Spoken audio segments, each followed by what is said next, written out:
What's up, Vikings Nation? We're almost to 1,000 subs, and you can help me reach that goal by subscribing right now for endless amounts of Vikings content.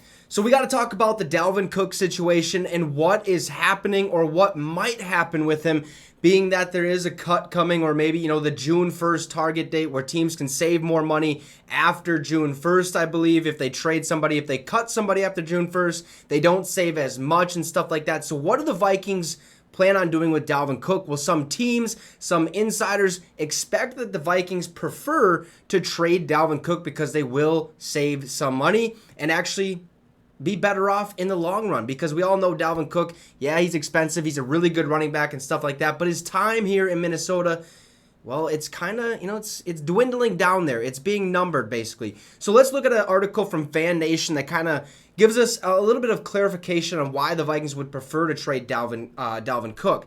It starts off by saying the June 1st trigger date for any DALVIN Cook move is less than 24 hours away, and reports are continuing to come out that the Vikings are still viewing a trade as the preferred option. Jeremy Fowler of SportsCenter on ESPN basically said that teams around the league believe that the Vikings, if they do move on from Cook, would prefer to trade him, then release him to get some value out of him. Okay, that was said on Wednesday morning.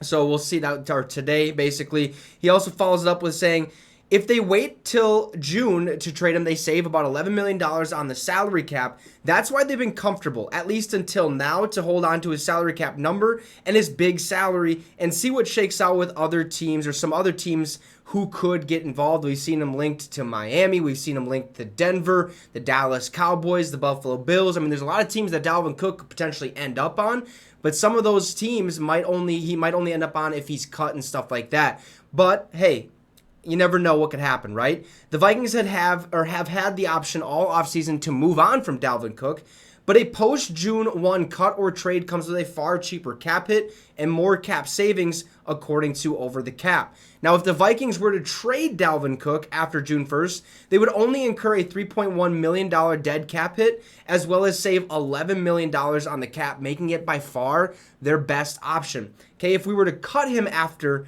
that June 1st, after tomorrow, basically, I believe we would incur like a $5.3 million dead cap hit, so a little bit more than if we were to trade him, right? And then we would save about $9 million on our salary cap, so a little bit less than if we were to trade him as well. So that's why trading him would be the preferred option for the Vikings, just to save a little bit more money, take a less dead cap hit, and kind of move on. How you doing? Keep it moving type of thing. So DALVIN Cook tomorrow. We're 24 hours away. DALVIN Cook tomorrow could get traded, could get cut. Maybe within this next week or within the rest of this week or next week or something like that, we could see the Vikings move on from DALVIN Cook. You guys can let me know what you think about this situation. Drop a like, and hey, subscribe to the channel. We're almost to 1,000 subs. You can help me reach that goal by doing so now. Have a great rest of your night, folks, and Skol Vikes.